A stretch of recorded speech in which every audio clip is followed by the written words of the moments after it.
Hoje faremos uma análise financeira da Vale S.A.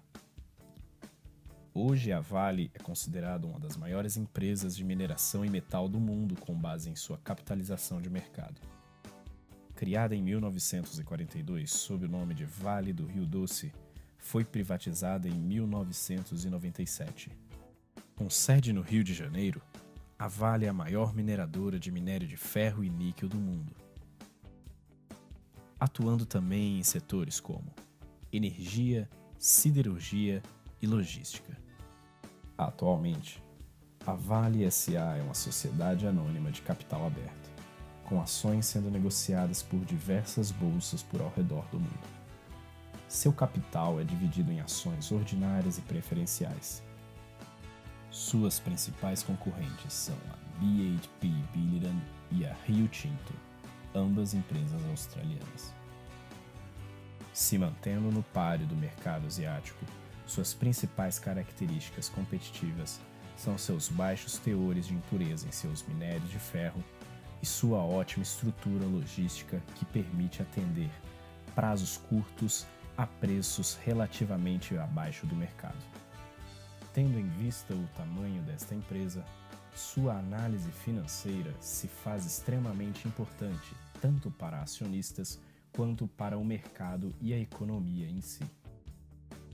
Como primeiro passo, será realizada uma análise de curto prazo da empresa, onde serão verificados seus ciclos operacionais, financeiros, seus prazos, seu capital de giro e uma análise de liquidez. Para isso, foram utilizadas as demonstrações financeiras do fim do exercício dos anos entre 2012 e 2016, disponibilizadas no site da instituição. Ciclo operacional. O ciclo operacional envolve todas as etapas da produção, desde a coleta da matéria-prima até o recebimento do produto pelo cliente. Seu cálculo se dá pela soma do prazo médio de estoque e o prazo médio de recebimento.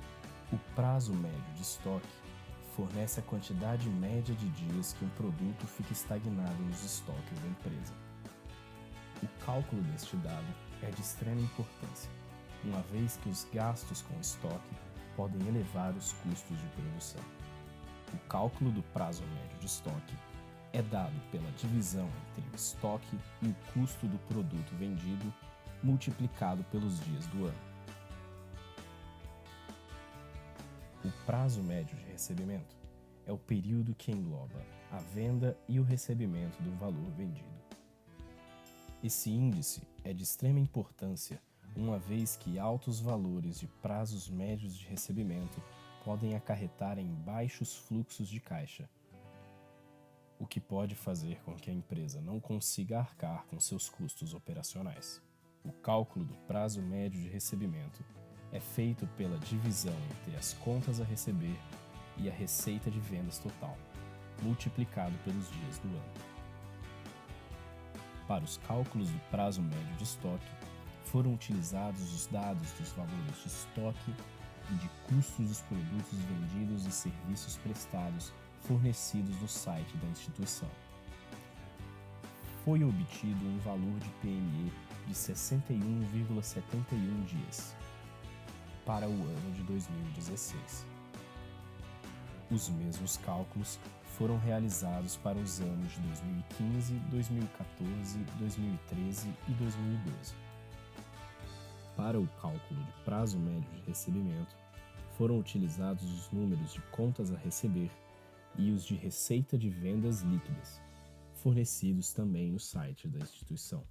Foi obtido um prazo médio de recebimento de 47,97 dias para o ano de 2016. Subsequentemente, foram calculados os prazos médios de recebimento para os anos 2015, 2014, 2013 e 2012. Em um comparativo entre os anos, os prazos médios de estoque vêm decrescendo, o que indica uma melhora na eficiência logística e na administração de estoque da empresa. Já no caso dos prazos médios de recebimento, pode-se notar que entre os anos 2014 e 2016 houve um aumento no período de recebimento dos valores vendidos.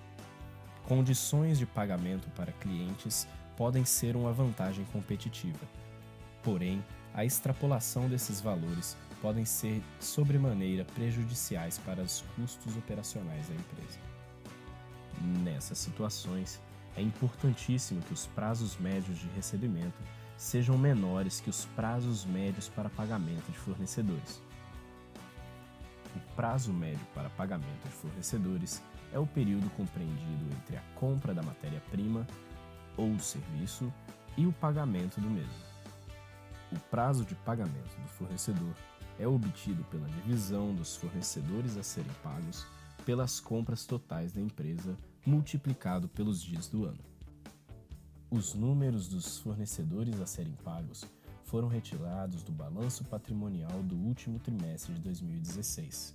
Já o valor das compras é calculado subtraindo o estoque inicial do estoque final, somando-se com os custos dos produtos vendidos. Foram calculados os prazos para pagamento de fornecedores para os anos de 2016, 2015, 2014, 2013 e 2012.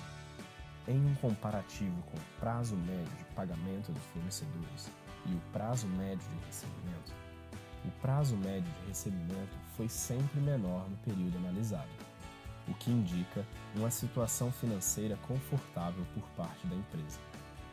Além disso, diminuindo o prazo de recebimento, a empresa pode manter os recursos disponíveis para outras aplicações mais rentáveis e por prazos maiores, o que eleva o giro dos seus ativos.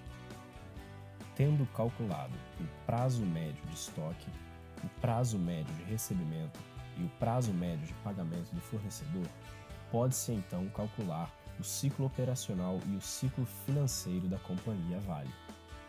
É importante para a empresa obter ciclos reduzidos, uma vez que isso aumenta o giro das operações e gera maiores retornos sobre os investimentos realizados. A partir do ciclo financeiro, calculamos o giro de caixa da companhia, que indica a quantidade de vezes que o ciclo se repete ao longo do ano. Além do ciclo de caixa, foram calculados os giros de estoque, giro de contas a receber e giro de contas a pagar. Vimos que o giro de caixa da Vale teve uma diminuição de 46% de 2015 para 2016. Porém, o ideal é que se aumente o giro de caixa, e isso pode ser alcançado pela redução do ciclo financeiro. De fato, o reduzir o ciclo financeiro significa aumentar os prazos de pagamento do fornecedor e reduzir os prazos de recebimento e de estocagem, o que seria um cenário mais interessante para a companhia. Bom, agora que você já sabe qual o ciclo operacional da nossa empresa, precisamos falar sobre como ele é financiado.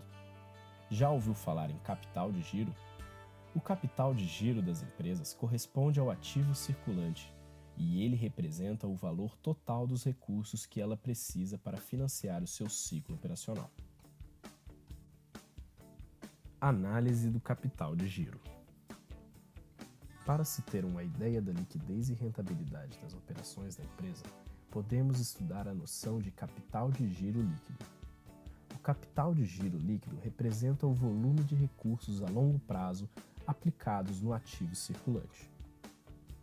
Para se calcular o capital de giro líquido, subtraímos os passivos circulante do ativo circulante. Foram calculados os valores de capital de giro líquido para entre os anos 2012 e 2016 da empresa Vale. Foram apresentados valores positivos para capital de giro líquido para todos os anos. Esse valor positivo indica uma folga na liquidez da empresa, o que significa que os riscos são menores, porém a rentabilidade também é reduzida. Para uma análise ainda mais completa, podemos comparar o capital de giro líquido com o valor de necessidade de investimento em giro, que revela o montante de capital permanente que a empresa precisa para financiar seu capital de giro. A necessidade de investimento em giro é dada pela diferença entre os ativos circulantes operacionais e o passivo circulante operacional. O ativo circulante operacional é calculado com base na soma dos valores de contas a receber e estoques. Já o passivo é baseado na soma dos valores de salários e encargos e de fornecedores e empreiteiros. Analisando esses dados no balanço patrimonial da empresa Vale, podemos ver que o valor do capital de giro líquido supera o da necessidade de investimento em giro em todos os anos analisados, o que indica uma segurança financeira, já que denota recursos em excesso diante da necessidade permanente de capital de giro. Para concluir nossa análise de curto prazo, falaremos de indicadores de liquidez, que, segundo a SAF, é a habilidade de gerar caixa atendendo suas obrigações financeiras. Por isso, avaliar a liquidez da empresa é de grande importância para observar a disponibilidade ou não de caixa, visando criar uma proteção patrimonial. Existem 3 tipos de indicadores de liquidez: a liquidez corrente, a liquidez seca e a liquidez imediata. O indicador de liquidez corrente está relacionado ao cumprimento das obrigações financeiras de curto prazo. O cálculo é feito pela divisão entre o ativo circulante e o passivo circulante do balanço patrimonial. O índice de liquidez seca é calculado de maneira semelhante ao de liquidez corrente, com a diferença de que, no caso, os estoques não são considerados. Isso ocorre porque os estoques não apresentam a mesma liquidez do grupo em que estão incluídos, já que a sua realização é mais demorada. Por fim, a liquidez imediata indica a porcentagem de dívidas de curto prazo que podem ser quitadas imediatamente com o saldo disponível em caixa, excluindo os estoques e as contas a receber. A liquidez imediata está associada à capacidade de lidar com a emergência financeira. Em um comparativo entre os anos, os índices de liquidez da Vale se mantiveram acima da média do setor em todos os anos do período considerado, indicando que a empresa foi capaz de arcar com todas as obrigações financeiras de curto prazo. Analisando a liquidez corrente, especificamente, nota-se que o ano de 2013 apresentou a maior diferença de valor com relação à média do setor, ao passo em que os demais anos mantiveram-se bem próximos aos valores padrão. Apesar de ser desejável que o índice seja superior à média, manter caixa e estoque excessivos pode ser arriscado, pois os mesmos correm o risco de ficarem paralisados, quando deveriam estar sendo investidos nas operações. Dessa forma, deve haver um trade-off entre o nível favorável de liquidez a curto prazo e o investimento em ativos menos líquidos de longo prazo, que podem contribuir com a rentabilidade da empresa. Partiremos agora para a análise de longo prazo. Serão verificados indicadores de rentabilidade e análises de financiamento. Indicadores de rentabilidade. Para entender o desempenho geral da nossa empresa, vamos calcular e analisar alguns indicadores de rentabilidade que servem para entender o sucesso ou fracasso das decisões financeiras já tomadas. São esses os indicadores: retorno sobre o investimento, retorno sobre o patrimônio líquido e retorno sobre o ativo. O retorno sobre o investimento é calculado dividindo-se o lucro operacional líquido do imposto de renda, mais conhecido como NOPAT, pelo valor do investimento, que nada mais é do que a soma do patrimônio líquido com o passivo oneroso. Para os cálculos de retorno sobre o investimento de 2016, foi considerada uma taxa de imposto de renda de 34%. Posteriormente, foram realizados os cálculos para os anos anteriores. Para melhor compreender os valores de retorno sobre o investimento obtidos, avaliaremos o mesmo por uma fórmula mais analítica, que considera que esse indicador equivale ao giro de investimento multiplicado pela margem operacional. Analisando esses valores, percebemos que o giro do investimento se mantém praticamente constante ao longo dos anos, e é a margem operacional quem efetivamente determina o valor do retorno sobre o investimento. De fato, graças ao lucro operacional líquido negativo, a margem operacional do ano de 2015 vale menos 17,59%. Nesse ano, a Vale sofreu não só com a queda dos preços dos minérios de ferro, grandes responsáveis pela sua receita de vendas, mas principalmente com o aumento no valor dos impairments de 8,189 bilhões em relação a 2014. Assim, os grandes impairments registrados em 2015, aliados à queda de preços e à depreciação de 47% do real brasileiro frente ao dólar, foram os grandes responsáveis pela negatividade na margem operacional do exercício. O próximo indicador de rentabilidade é o chamado retorno sobre o patrimônio líquido, que mede o retorno dos recursos aplicados na empresa pelos seus proprietários. Ele é dado pela relação entre lucro líquido e patrimônio líquido. Novamente foi apresentada uma negatividade no ano de 2015. Esses valores também são explicados pelos impairments anteriormente citados. E finalmente, talvez um dos mais importantes, temos o retorno sobre o ativo, pois ele revela o retorno produzido pela totalidade das aplicações que uma empresa realiza em seus ativos. O cálculo desse valor depende do lucro operacional líquido do imposto de renda e do ativo total da empresa. Novamente, após o cálculo do retorno sobre o ativo, identificou-se que os impairments ocorridos no ano de 2015 prejudicaram os valores desse indicador. Análise de financiamento. Comparando o retorno promovido pelas decisões de investimento com o custo total de capital da empresa, é possível avaliar a qualidade dos investimentos realizados. Para estudar o custo do capital, precisamos conhecer o custo das fontes de recursos, ou seja, do capital próprio e do capital de terceiros. A Vale S.A. é uma empresa financiada tanto por recursos próprios quanto de terceiros. Então, partindo da análise de capital de terceiros, calculamos esse valor considerando as despesas financeiras líquidas do imposto de renda divididas pelo passivo oneroso que as gerou. Então, para calcular o custo do capital próprio da Vale, utilizamos os dados de retorno de livre de risco representado pelo T-Bond 10-Year e os dados de retorno esperado do mercado representado pelo Standard & Poor's 500, ambos disponibilizados pelo site do Instituto Asaf. Para o valor do risco, o beta encontrado vale 1,4, um valor alto que reflete o risco acima do risco sistemático de mercado. Todos esses valores, inclusive aquele do Risco Brasil, foram encontrados no site do Instituto Asaf na categoria de Indicadores da Economia. Em seguida, calculamos o custo do capital próprio por meio do modelo de precificação de ativos.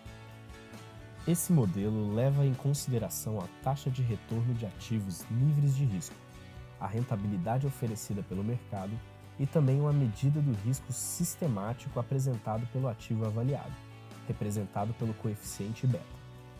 Além disso, é necessário levar em consideração que, para aplicar em ativos brasileiros, investidores estrangeiros exigem um prêmio de risco, o chamado Risco Brasil. Percebemos que, de um modo geral, o valor do custo de capital próprio é superior ao custo do capital de terceiros.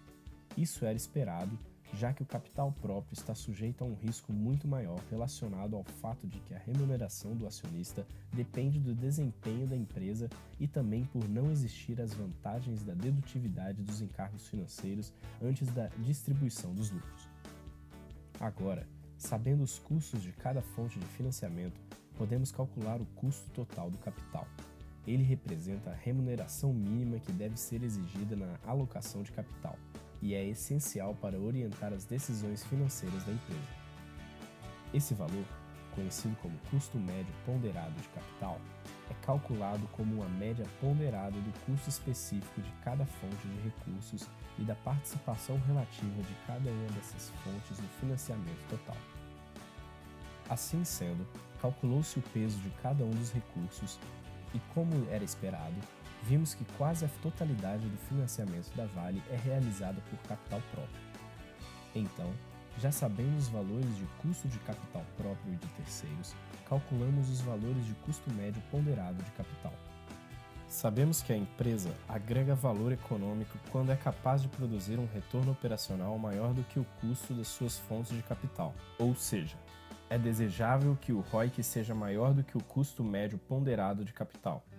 No caso da Vale, vemos na tabela que os valores de retorno sobre o investimento ficaram sempre abaixo do custo do capital, o que indica uma redução na riqueza dos proprietários e acaba promovendo a desvalorização da empresa. Sobre o alto risco do setor em que a Vale está inserida, podemos dizer que o mercado de minério é afetado por diversos fatores, entre eles a ciclicidade e volatilidade do setor industrial, a necessidade de grandes investimentos para expandir e manter a capacidade de produção, construir infraestrutura e minimizar impactos sociais, a volatilidade do preço dos minérios de ferro e também as variações nas taxas de câmbio das moedas e com a Vale realiza suas operações.